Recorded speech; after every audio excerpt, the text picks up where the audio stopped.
Gloire à Dieu, je bénis le Seigneur pour le souffle de vie qu'il ne cesse de nous donner en ce jour. Bienvenue à une minute de prière de ce samedi 9 mars 2024. Aujourd'hui, le Seigneur a mis en mon cœur le désir de partager avec vous ce passage de 1 Thessaloniciens chapitre 5, le verset 20 et 21. Je lis au nom de notre Seigneur Jésus-Christ. Ne méprisez pas la prophétie, mais examinez toutes choses et retenez ce qui est bon. Ne méprisez pas la prophétie, examinez toutes choses, et retenez ce qui est bon. La prophétie, nous sommes vraiment à cette époque où on ne parle que de ça.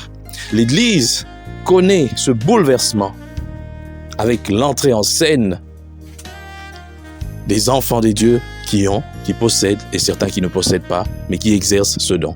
Comment? Point d'interrogation. Mais je bénis le Seigneur parce que je connais des prophètes de l'Éternel qui exercent bien ce don et que le Seigneur soit béni pour leur présence dans l'Église.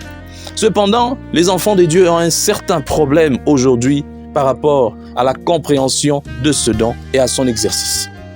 Récemment, j'étais avec une jeune sœur qui me parlait d'une de ses amies qui est allée voir un prophète. Cette amie a été voir ce prophète parce que le garçon avec qui elle voulait se marier, en tout cas, il y a des fortes chances, si les deux se mettent ensemble, d'avoir des enfants anémiques. 75% de chances d'avoir des enfants totalement anémiques. Et le prophète lui dit, non, Dieu a dit que c'est vraiment lui l'homme de ta vie. Tu dois l'épouser. Et elle a posé la question à son amie qui est une de mes filles dans le ministère qui est venue me poser la question. Et je lui ai dit, Dieu ne peut pas t'envoyer quelque part où il sait que tu vas mourir. Tu n'es pas Jésus. Il faut lui dire, elle n'est pas Jésus. Donc elle n'est pas Jésus, il ne faut pas tenter Dieu. Dieu a pourvu à la médecine pour tout justement éviter ces choses. Et pourquoi Dieu enverra? Et de vouloir me convaincre, apparemment le prophète avait dit à sa copine que peut-être que Dieu veut que vous puissiez vous marier et que Dieu va guérir un de vos enfants ou bien votre enfant qui sera anémique et puis ça sera sa gloire. Et puis je me dis, mais pourquoi les gens vont chercher des problèmes? Ah non, peut-être qu'il y a un enfant qui doit naître de cette relation-là, qui fera quelque chose, il sera peut-être président, n'importe quoi. Pensez-vous que Dieu, pour accomplir son dessein, a besoin forcément de passer par vous? Pourquoi est-ce que Dieu ne peut pas se passer de vous? Savez-vous combien de personnes que Dieu avait choisies, mais qui ont donné dos à Dieu et Dieu a choisi d'autres personnes? Vous pensez que le projet de Dieu, la volonté de Dieu, le projet et les plans de Dieu sont limités? Les plans de Dieu ne sont pas limités. Tel que vous avez un plan A, Dieu a un plan jusqu'à l'infini. Si Dieu voulait que Jacqueline et Robert soient ensemble pour mettre au monde Matthieu, ce Matthieu devait faire quelque chose de grand pour son pays, et que Jacqueline et l'autre n'ont pas su se mettre ensemble, mais Dieu ira au fait faire naître Matthieu ailleurs. Donc ne pensez pas que vous êtes indispensable. Ah non, Dieu veut seulement que... Dieu veut... Non! Qui vous dit ça, que vous êtes indispensable tel que vous êtes là? Quelqu'un me dit non, si c'est la volonté parfaite vraiment de Dieu, que je sois avec lui, même s'il se marie, après il va divorcer, ou bien sa femme, ou bien son mari va mourir, et puis moi je vais me mettre avec lui. Tu es un sorcier, tu es une sorcière si tu réfléchis comme ça. Son mari, sa femme va mourir, son mari va mourir, c'est bizarre. J'ai vu dans plusieurs ministères, seconde femme en tout cas de quelqu'un, peut-être qu'on dit deuxième bureau chez nous, mais en train de prier sérieusement, aller à la montagne tous les jours, être avec des pasteurs, tout ça, qui lui disent non. Donc il prie et elle commence même à prier 2 fois pour la mort de cette femme, de cette première femme. Ça, c'est de la sorcellerie. Et 2 fois, ce sont toujours des prophètes.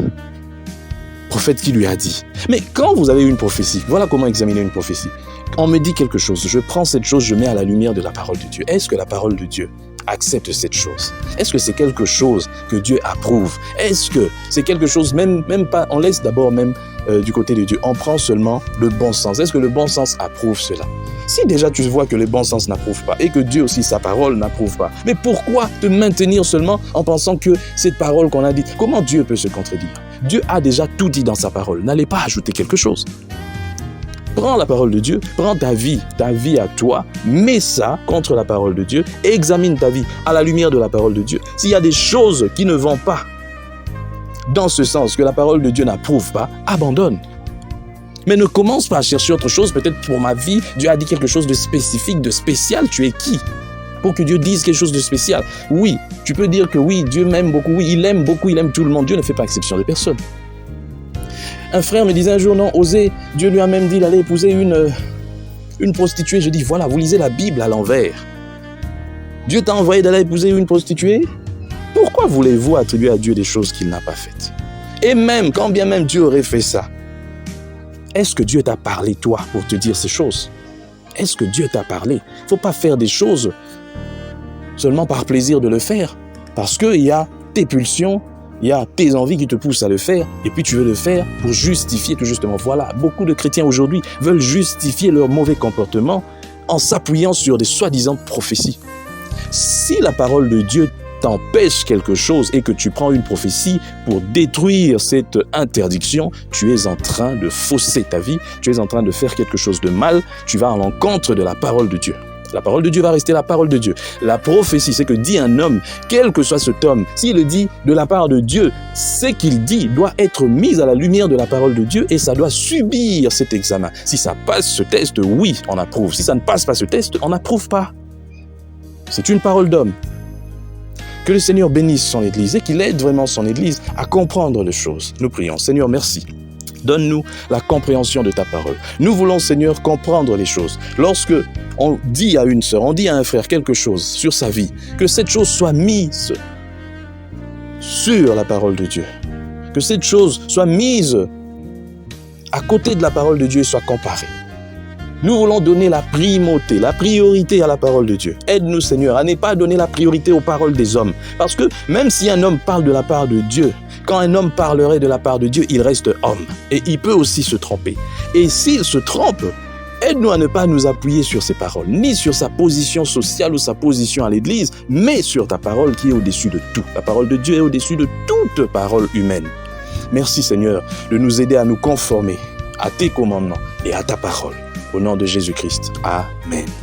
Chers frères et sœurs, dans le Seigneur, vous avez l'occasion de servir Dieu avec votre temps, avec votre intelligence, mais aussi avec vos moyens. Soutenez, restez unis dans 1 minute de prière chaque jour. Écrivez-nous, envoyez vos dons ici. Que Dieu vous bénisse.